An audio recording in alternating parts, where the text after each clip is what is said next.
Et bah cette semaine, pas de grande escapade, pas de grand voyage, mais un petit atelier manuel à la maison, avec comme objectif de se faire un jogging.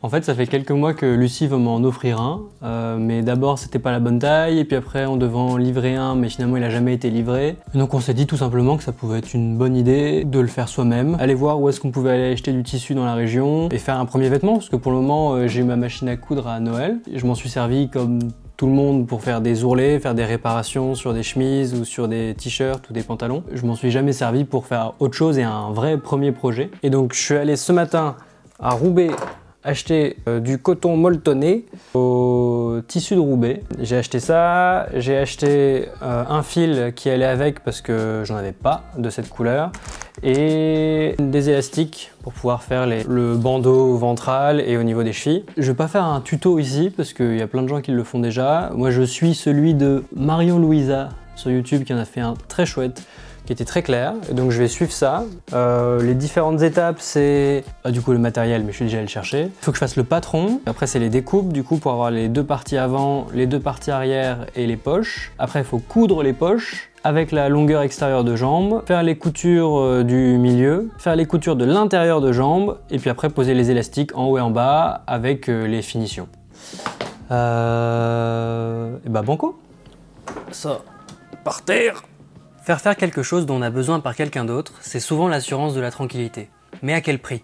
Depuis 75 ans, l'essor technologique et la mondialisation ont permis la naissance d'une multitude de biens et de services qui rendent nos vies de plus en plus agréables. L'accès à la nourriture, à l'information, au confort est littéralement à portée de téléphone. En 5 minutes, je peux commander mon dîner, réserver mon billet de train et prendre connaissance des actualités, tout ça sans bouger de mon canapé. Notre société, elle nous permet de déléguer, moyennant une certaine somme d'argent, la responsabilité de nos besoins vitaux à quelqu'un d'autre. Quel luxe! Yo! Et ben, c'est bon pour aujourd'hui. J'ai réussi du coup à faire toutes mes découpes. J'ai mes deux poches, mes deux parties derrière, mes deux parties de devant, des poches ratées aussi. Je suis plutôt content d'avoir réussi à découper tout ça. Je sais pas si tout est aux bonnes dimensions, mais ça sera la surprise demain. Demain, du coup, il reste toutes les étapes de construction. Donc d'abord, fixer les poches, fixer les extérieurs, fixer le milieu, fixer les intérieurs, les élastiques, les finitions. Et ça devrait être bon. D'autant plus qu'en faisant ça, on gagne plein de temps.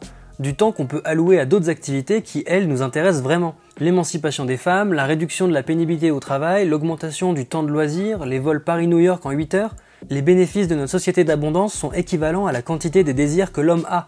Et c'est indéniablement une source de progrès. Et je renie pas ce système puisque j'en suis largement bénéficiaire. Pour autant, je m'interroge quand même sur les conséquences long terme de notre désapprentissage des choses. Bon, c'était pas un franc succès pour cette première partie, mais on va faire la deuxième. Et on va avancer de toute façon. Il faut, même s'il y a des erreurs. Donc là, je vais fixer les deux autres poches sur l'autre moitié. Là, j'ai fait la partie gauche. Donc maintenant, il me reste la partie droite. Donc je fixe la poche et puis après, toute la couture extérieure. C'est parti. La couture, c'est un super exemple. Qui n'est pas déjà allé voir sa grand-mère pour lui demander de réparer un pantalon troué? En général, c'est un service rapide, qualitatif et qui coûte seulement un peu de maintenance informatique en échange.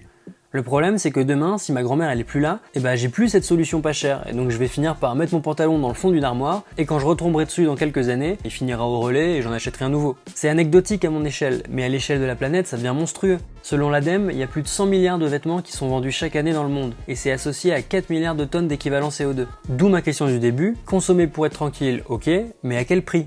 À quel prix pour l'environnement? À quel prix pour les travailleurs? Et à quel prix pour les consommateurs? Si je prends l'exemple d'un jogging trouvé sur Asos, il est fabriqué en Inde, il est issu d'une collection renouvelée 8 fois par an et ne donne aucune information sur ses conditions de fabrication. Le tout pour 38 €. Pour un prix si bas, qui est assurément très attractif pour le consommateur, on se demande forcément comment chaque maillon de la chaîne de production peut être payé à sa juste valeur. Il faut cultiver le coton, en faire du fil, le tisser, assembler les pièces, stocker, emballer et livrer le jogging.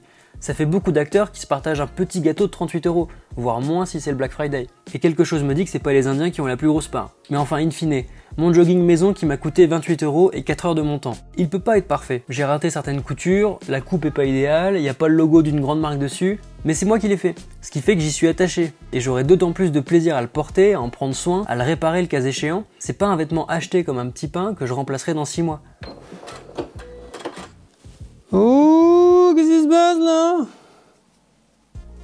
Oh non!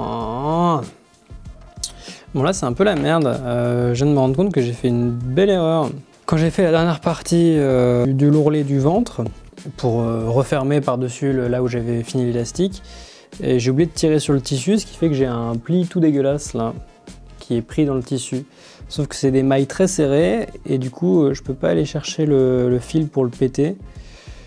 Donc je sais pas si je me fais chier quand même à aller chercher maille par maille pour refaire ça, quitte à ce que ce soit encore plus moche. Ou est-ce que je le laisse comme ça, comme témoin de mon incompétence, ou du fait que je peux m'améliorer. Voilà, je savais pas où était l'avant et où était l'arrière.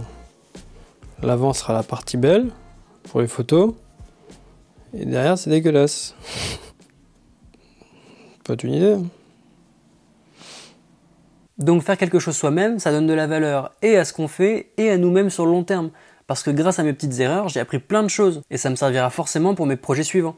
Et je serai quand même bien content quand à 70 ans, c'est mes petits-enfants qui viendront toquer chez moi pour que je répare leurs pantalons troués. Bonsoir,